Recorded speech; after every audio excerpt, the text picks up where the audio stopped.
Évangile de Luc, chapitre 2. En ce temps-là parut un édit de César Auguste, ordonnant un recensement de toute la terre. Ce premier recensement eut lieu pendant que Quirinius était gouverneur de Syrie. Tous allaient se faire inscrire chacun dans sa ville. Joseph aussi monta de la Galilée, de la ville de Nazareth, pour se rendre en Judée, dans la ville de David, appelée Bethléem, parce qu'il était de la maison et de la famille de David, afin de se faire inscrire avec Marie, sa fiancée qui était enceinte. Pendant qu'il était là, le temps où Marie devait accoucher arriva, et elle enfanta son fils, premier-né. Elle l'emmaillota et le coucha dans une crèche parce qu'il n'y avait pas de place pour eux dans l'hôtellerie. Il y avait dans cette même contrée des bergers qui passaient dans les champs les veilles de la nuit pour garder leurs troupeaux. Et voici, un ange du Seigneur leur apparut, et la gloire du Seigneur resplendit autour d'eux.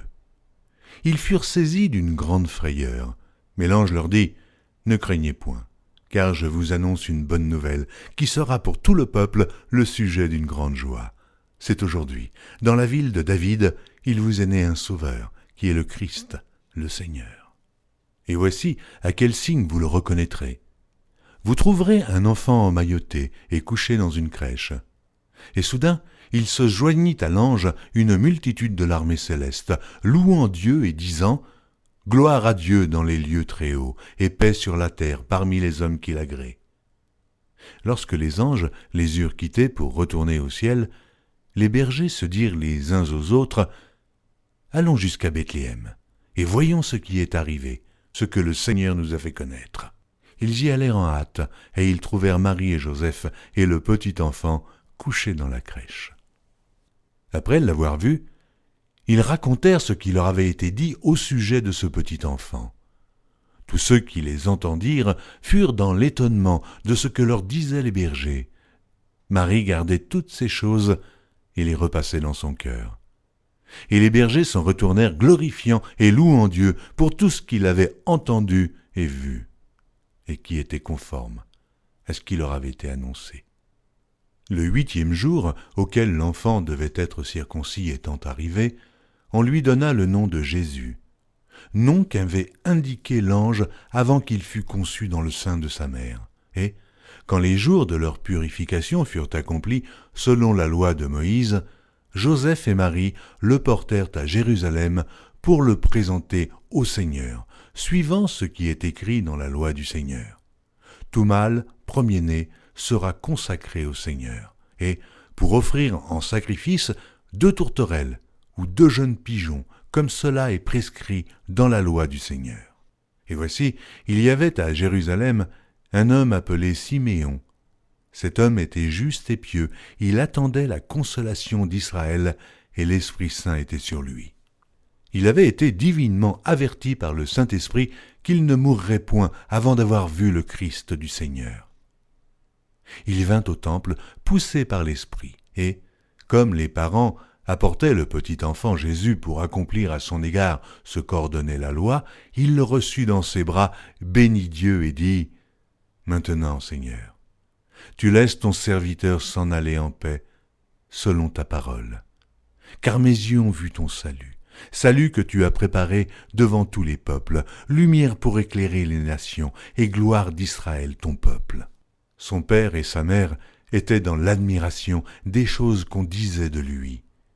Siméon les bénit et dit à Marie, sa mère, « Voici, cet enfant est destiné à amener la chute et le relèvement de plusieurs en Israël, et à devenir un signe qui provoquera la contradiction. Et à toi-même, une épée te transpercera l'âme, afin que les pensées de beaucoup de cœurs soient dévoilées. » Il y avait aussi une prophétesse, Anne, fille de Phanuel, de la tribu d'Aser.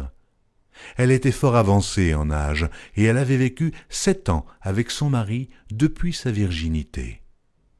Restée veuve et âgée de 84 ans, elle ne quittait pas le temple, et elle servait Dieu nuit et jour dans le jeûne et la prière. Étant survenue, elle aussi à cette même heure, elle louait Dieu, et elle parlait de Jésus à tous ceux qui attendaient la délivrance de Jérusalem. Lorsqu'ils eurent accompli tout ce qu'ordonnait la loi du Seigneur, Joseph et Marie retournèrent en Galilée, à Nazareth, leur ville. Or l'enfant croissait et se fortifiait, il était rempli de sagesse, et la grâce de Dieu était sur lui. Les parents de Jésus allaient chaque année à Jérusalem, à la fête de Pâques. Lorsqu'il fut âgé de 12 ans, ils y montèrent selon la coutume de la fête. Puis, quand les jours furent écoulés et qu'ils s'en retournèrent, l'enfant Jésus resta à Jérusalem. Son père et sa mère ne s'en aperçurent pas.